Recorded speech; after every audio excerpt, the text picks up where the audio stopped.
పూజా సమయం. పూజా సమయం ఎప్పుడెప్పుడు చేయాలి? అంటే ఎప్పుడు చేస్తే పూజ సమయాల్లో మంచి ఫలితాలుంటాయో ఇప్పుడు ఈ వీడియోలో తెలుసుకుందాం. పూజా సమయం అంటే తెల్లవారుజామున.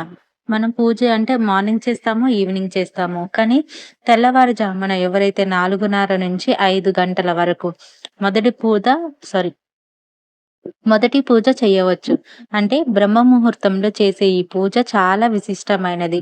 ఫలితాలు కూడా చాలా త్వరగా వస్తాయి. చదవాలనుకునే వాళ్ళు కూడా ఈ టైంలో స్టార్ట్ చేయటం వల్ల చాలా మంచి ఉపయోగం ఉంటుంది. అలాగే ఏదైనా పని స్టార్ట్ చేసేటప్పుడు కూడా మార్నింగ్ టైమ్ చేస్తే చాలా మంచిది.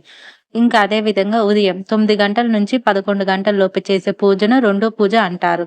ఇది మధ్యమ పూజ అన్నమాట. అంటే ఈ పూజలో ఈ పూజలో కూడా శుభ ఫలితాలుంటాయి. ఎలా అంటే అంత త్వరగా రావు. బట్ లేట్‌గా వస్తాయి. దేవుడనేది ఎర్లీ మార్నింగ్‌లో బ్రహ్మ ముహూర్తం కాబట్టి ఆ గడియలు మంచివి కాబట్టి ఆ టైంలో పూజ చేస్తే చాలా మంచి జరుగుతుంది. చాలా శుభ ఫలితాలు ఉంటాయి. మధ్యాహ్నం అంటే మధ్యాహ్నం 12 గంటల నుంచి చేసే పూజను మధ్యాహ్నం పూజ అంటారు. ఈ పూజలో నియమాలేవు. నియమాలెక్కువ. ఎందుకంటే ఈ పూజలో అంటే సరిగ్గా 2 నిమిషములలో ఈ పూజ పూర్తి చేయాల్సి ఉంటుంది. అంటే అభిజిత్ లగ్నంలో చేసే పూజలో ఫలితాలు కూడా శుభకరంగానే ఉంటాయి.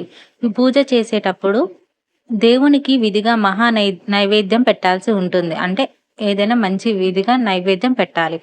ఇలా పెడితేనే మధ్యాహ్నం 12 గంటల తర్వాత ఈ 3 గంటల మధ్య అసలు పూజలు చేయకూడదు. మధ్యాహ్నం 12 గంటల తర్వాత 3 గంటల మధ్య అసలు పూజలు చేయకూడదు. ఎందుకంటే ఈ సమయంలో పూజ చేసినా కూడా ఫలితం ఉండదు. సమయం లేక ఉదయం పూజ చేయలేని వారు నిరభ్యంతరంగా సంధ్య పూజ చేయవచ్చు. ఈ పూజ సాయంత్రం 6 గంటల నుంచి 6:30 లోపు పూర్తి చేయాల్సి ఉంటుంది. ఇలా చేస్తేనే మనకి మంచి ఫలితాలుంటాయి. కానీ మధ్యాహ్నం టైంలో పూజ చేయకూడదండి. ఏ టైంలో పడితే ఆ టైంలో పూజ చేయకూడదు. ఉదయం 12 గంటలలోపు అట్లా పూజ చేయాలి తప్ప మధ్యాహ్నం పూజ చేయకూడదు. అలానే సంధ్య సమయంలో చేస్తే ఇంకా మంచిది. అలా దేవుడి కృప అనేది మనం పొందవచ్చు. ఏ టైంలో పడితే ఆ టైంలో చేస్తే దేవుడు అంటే మనసుకి దేవుడిని పూజ చేయవచ్చు తప్పు లేదు. బట్ టైమింగ్స్ చూస్తే ఇంకా శుభకరమని పెద్దలు చెబుతున్నారు. అంటే శాస్త్రీయ సంకేతంగా ఉందన్నమాట.